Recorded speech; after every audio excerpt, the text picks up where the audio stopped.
प्रिय विद्यार्थियों, आज का हमारा टॉपिक होगा बौद्ध धर्म।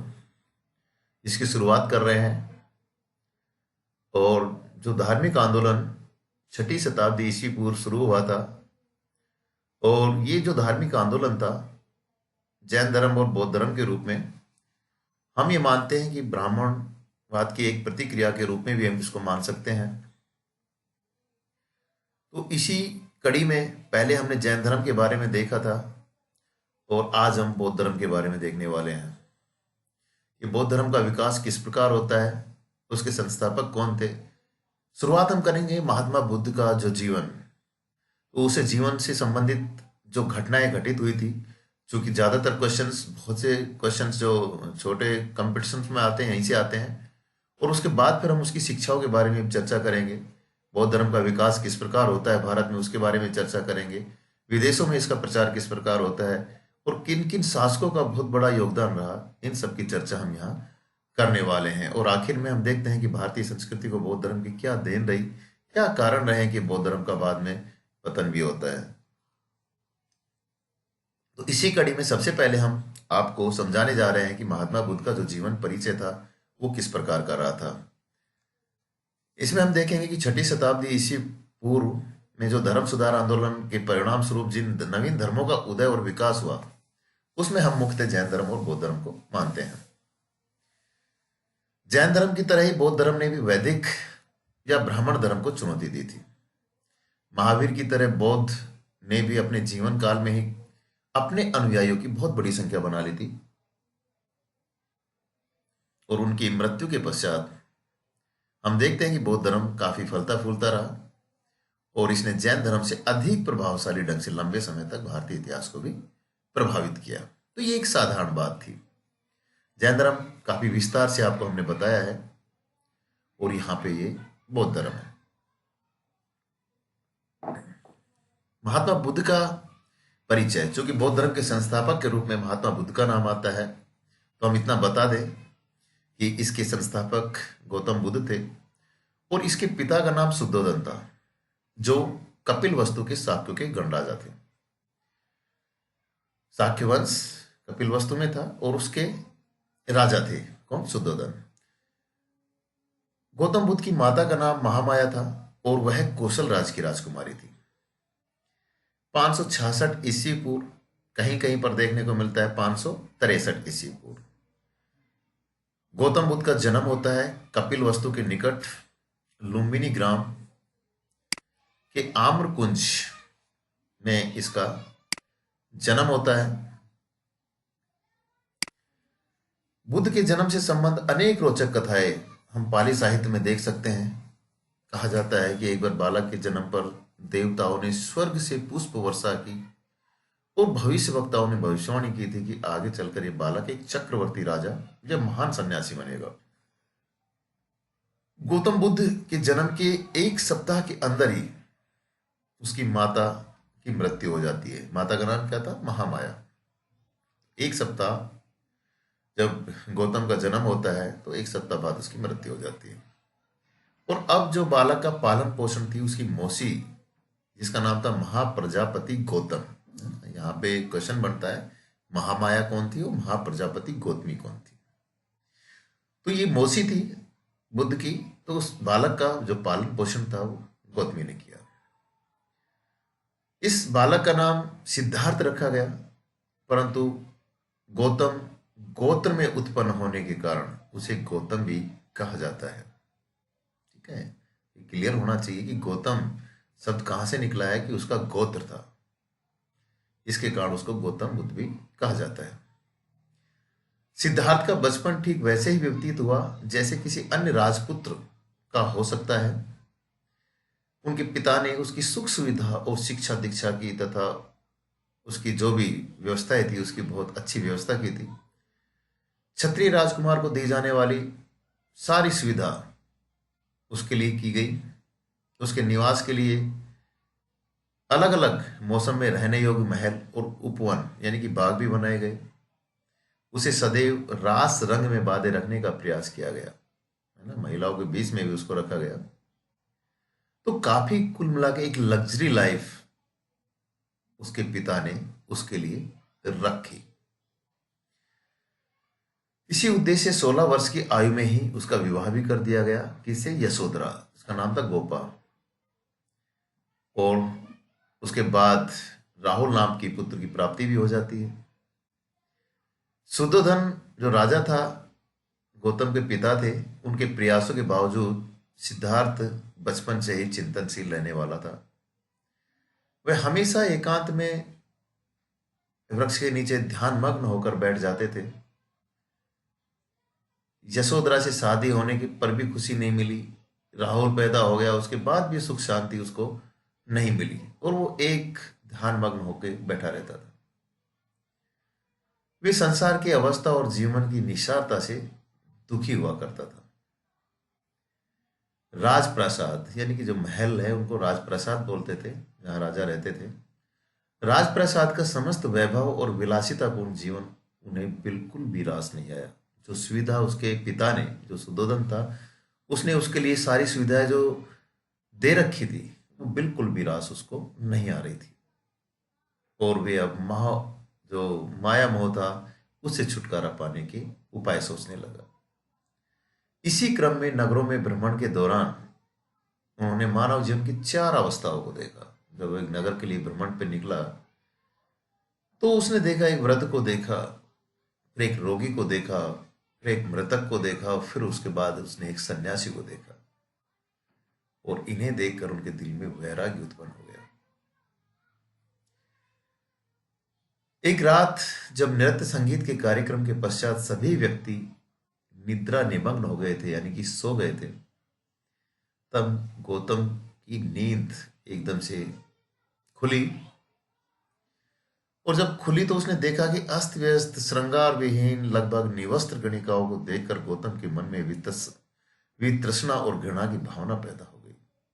जब वो उठता है तो देखता है कि पूरा महल है, बड़ा अस्त व्यस्त है, और जो गणिका है वो सो रही है और सो रहे। उस समय उसका जो दृश्य था, कपड़े कुछ पहन रखे हैं, नहीं पहन रखे हैं, श्रृंगार अस्त व्यस्त हो गया है, तो वो सब चीजें जब देखता है तो उसके मन में घृणा की भावना पैदा हो जाती है। अपनी पत्नी और पुत्र को नींद की अवस्था में ही छोड़कर गौतम सत्य की खोज के लिए निकल पड़ता है। इस समय उसकी आयु थी 29 वर्ष। गृह त्याग करने के पश्चात उन्होंने राजसी वेशभूषा भी त्याग दी। जैसे गृह त्याग करता है, और गृह त्याग की जो घटना है उसको इतिहास में किस नाम से पुकारा जाता है? महाभिनिष्क्रमण। और महाभिनिष्क्रमण के बाद वो अपनी राजसी वेशभूषा को भी त्याग देता है और सन्यासी के वेश में सत्य और ज्ञान की खोज के लिए वो निकल पड़ता है। कपिल वस्तु छोड़ देता है और वो सत्य की खोज के लिए जंगलों में निकल पड़ता है।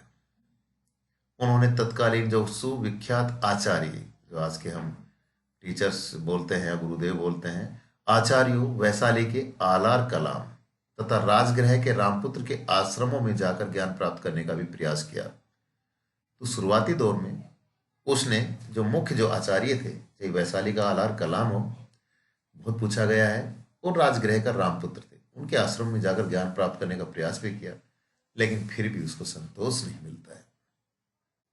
उनकी ज्ञान पिपासा को कोई आचार्य शांत नहीं कर पाया। राजगृह से गौतम बुद्ध गया के निकट उरुवेला की सुरम्य वनस्थली में पहुंचे। वहां उन्होंने ब्राह्मण, कौंडिन्य और अन्य 4 उपासकों के साथ घोर तपस्या प्रारंभ कर दी। यानी कि अपने 4 जो साथी थे उनके साथ वे घोर तपस्या शुरुआत करता है। कहां से? उरुवेला से।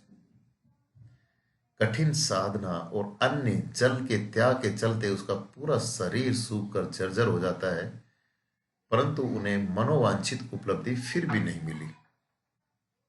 अतः तप मार्ग को निरर्थक जानकर उन्होंने सुजाता नामक स्त्री के हाथों खीर खाकर अपनी तपस्या भी भंग कर दी। यानी कि पहले आचार्यों के पास जाता है, ज्ञान प्राप्त करने की कोशिश करता है, वहां भी संतोष नहीं मिलता है। उसके बाद उरुवेला की कुछ सुरम्य वनस्थली में जाता है अपने 4 उपासकों के साथ, 5 उपासकों के साथ। कठिन साधना करता है, अन्य जल भी त्याग देता है, शरीर बिल्कुल सूख जाता है, फिर भी उसको उपलब्धि नहीं मिली, मन मन को संतुष्टि नहीं हुई। उसने उसको बाद उसने समझा कि जो तप मार्ग है वो भी निरर्थक है। इसकी इससे गौतम के अन्य साथी उसे पाखंडी घोषित कर उनका साथ छोड़कर चले गए, क्योंकि वो भी उनके साथ कठोर तप कर रहे थे, उनका साथ दे रहे थे। लेकिन महात्मा बुद्ध के जीवन में तो कुछ और ही लिखा था। उसके जो साथी थे तो उन्होंने सोचा कि ये तो बिल्कुल पाखंडी है। फिर खीर खाकर उसने अपनी तपस्या भंग कर दी सुजाता नामक स्त्री के हाथों। अब ये पता नहीं क्या करने वाला है, तो वो भी साथ छोड़कर उसका चले जाते। उरुवेले से गौतम अब गया चला जाता है, और वहां पर ही एक वट वृक्ष यानी कि पीपल का पेड़ के नीचे बैठकर ध्यान करने लगता है। उनकी समाधि को भंग करने के लिए मार या कामदेव ने अनेक लीलाएं रची, ऐसी कहानियां हैं। लेकिन गौतम की समाधि को वो भंग नहीं कर सके, और समाधिस्थ होने के 8 दिनों के पश्चात कहां पर? गया में। कौन से वृक्ष के नीचे? पीपल के वृक्ष के नीचे, जहां पर वो बैठा था। तो 8 दिन जब पूरी तरह से समाधिस्थ हो गया, 35 वर्ष की आयु में, वैशाख पूर्णिमा की रात्रि को उन्हें सच्चे ज्ञान संबोधि की प्राप्ति हुई, और यहां से वह जो गौतम नाम था वो बुद्ध कहलाया। अब वो गौतम बुद्ध हो गए। तो यहां पर आपको बहुत ध्यान से देखना है। कम से कम 5-6 क्वेश्चन यहां से बनते हैं। ज्ञान की प्राप्ति कहाँ हुई? गया। इस पेड़ के नीचे, वट वृक्ष जो था वो पीपल का था, उसके नीचे बैठकर उसको ज्ञान की प्राप्ति हुई। बैठने के कितने दिनों बाद? 8 दिनों के बाद। आयु क्या थी? 35 वर्ष की आयु थी। गृह त्याग किया तब कितनी थी? 29 साल थी। वैशाख पूर्णिमा की रात्रि को उसको ज्ञान की प्राप्ति, और जो सच्चा ज्ञान था उसको क्या बोला है बौद्ध इतिहास में? संबोधि बोला है। और इसके बाद ही वो गौतम बुद्ध कहलाता है। संबोधि यानी कि सच्चे ज्ञान की प्राप्ति के पश्चात बुद्ध ने अपने विचारों के प्रचार के लिए निकलना उचित समझा, कि जो ज्ञान प्राप्त हुआ है, उसने जो तपस्या की है, तो उसको फैलाना भी उसका फर्ज था। और सर्वप्रथम उन्होंने अपना जो पहला शुरुआती उपदेश है वो किनको दिया? वही 5 साथी जो उरुवेला में उसको मिले थे, कौंडिन्य और उसके जो 4 उपासक थे, उनको वो सबसे पहले ज्ञान देता है। और वो कहां पर देता है? सारनाथ में देता है। तो ये भी बार बार ये क्वेश्चन पूछा गया है कि सर्वप्रथम उसने अपना पहला उपदेश कहां दिया? सारनाथ में दिया। और सारनाथ का ही नाम पहले क्या था? ऋषिपतन था। और जो ज्ञान देने की जो प्रक्रिया थी, यानी कि जो पहला ज्ञान दिया गया था, उपदेश दिया था सारनाथ में, उस घटना को बौद्ध इतिहास में धर्म चक्र प्रवर्तन कहा गया है। आप लोगों को ध्यान रखना है, जब ग्रह त्याग करता है तो उस घटना को बौद्ध इतिहास में महाभिनिष्क्रमण कहा गया है। और जो पहला उपदेश वो ऋषिपतन या सारनाथ में देता है अपने 5 साथियों को, उस घटना को बौद्ध इतिहास में धर्म चक्र प्रवर्तन कहा गया है।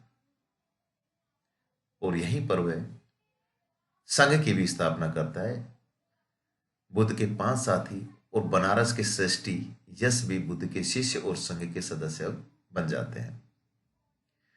बुद्ध ने संघ के सदस्यों को धर्म के प्रचार का आदेश दिया, तथा स्वयं खुद भी धर्म प्रचार में वह निकल पड़े थे।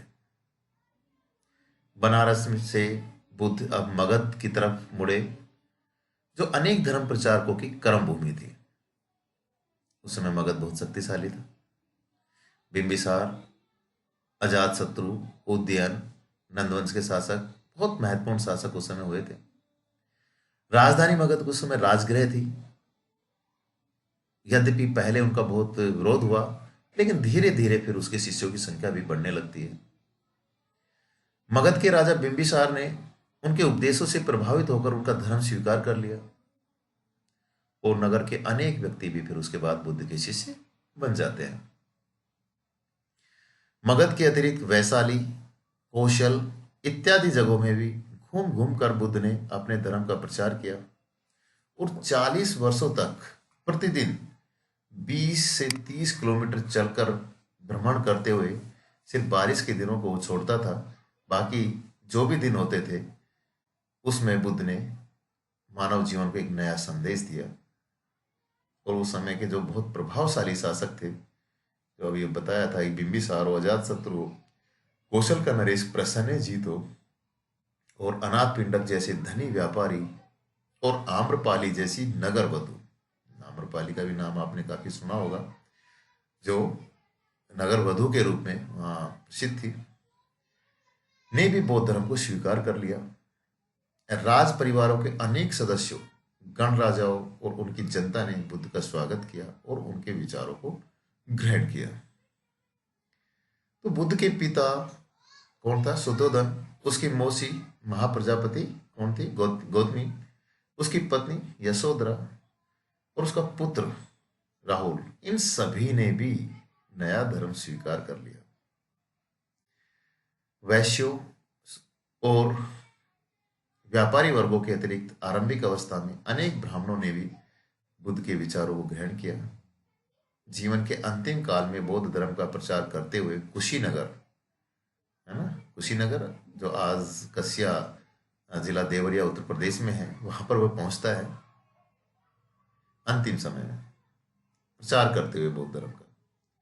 तो वहीं पर चुंद नामक एक सुनार के घर पर वह भोजन करता है, और भोजन करने के पश्चात ऐसा माना जाता है कि संभवतः उस समय भोजन में सुअर का मांस खाने से उसके उदर विकार पैदा हुआ, यानी कि पेट में कोई समस्या पैदा हुई, और वहीं पर वो 80 वर्ष की अवस्था में मृत्यु को प्राप्त हो जाता है। तो ये ध्यान रखना है, कुशीनगर, है ना, देवरिया उत्तर प्रदेश। तो यहां पर उसकी मृत्यु होती है, और बौद्ध इतिहास में उस मृत्यु की घटना को महापरिनिर्वाण कहा जाता है। समझ गए? तो ये शब्दावली आपको याद रखनी है, महाविनिष्क्रमण, धर्म चक्र प्रवर्तन, महापरिनिर्वाण। तीनों शब्दावली ध्यान होना चाहिए। एक में घर निकलता है, एक जगह सारनाथ में उपदेश मिलता है, और यहाँ पर मृत्यु होती है। तो अपने जीवन काल में बुद्ध ने बौद्ध धर्म को स्थायित्व प्रदान किया था। ऊंच नीच, स्त्री पुरुष सबके लिए संघ के द्वार खुले हुए थे। उसकी मृत्यु के पश्चात भी नए धर्म का निरंतर विकास होता गया था। तो बच्चों, ये था एक महात्मा बुद्ध का पूरा एक घटनाक्रम, जिनमें बार बार बहुत से क्वेश्चन यहां से पूछे जाते हैं।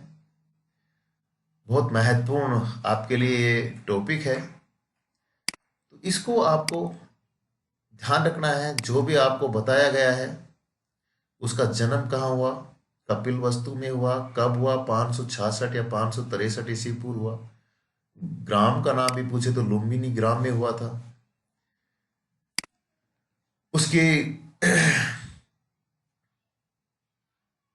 जो बहुत सी घटनाएं हैं बुद्ध से जन्म से संबंधित, वो सब पाली साहित्य में यहाँ पे हम देख सकते हैं। बालक का नाम पहले क्या था? अगर पूछा जाए महात्मा बुद्ध का नाम क्या था जब शुरुआती दौर में था, बालक था तब, तो इसका नाम सिद्धार्थ था। इसकी माता का नाम पूछते हैं अगर कोई, तो महामाया। यहाँ भी आप बच्चे कंफ्यूज हो जाती है, क्योंकि जो महाप्रजापति गौतमी थी वो भी अल्टरनेट में आता है, लेकिन वो मौसी थी और उसने उसका पालन पोषण किया था। यशोधरा का नाम याद रखना, उसकी पत्नी का नाम था राहुल, उसके बेटे का नाम था। उसको जो ज्ञान की प्राप्ति होती है वो पीपल के वृक्ष के नीचे होती है, ये भी आपको याद रखना है। गृह त्याग की घटना जो महाविनिष्क्रमण है वो भी याद रखना है। और उसके जब आपने एक चीज पहले देखी है कि मानव जीवन की 4 अवस्थाओं को देखता है नगरों में भ्रमण के समय, तो ये भी एक आपको एक क्रम से याद रखना है कि सबसे पहले वो वृद्ध को देखता है, फिर वो रोगी को देखता है, फिर वो मृतक को देखता है, और फिर एक सन्यासी को देखता है।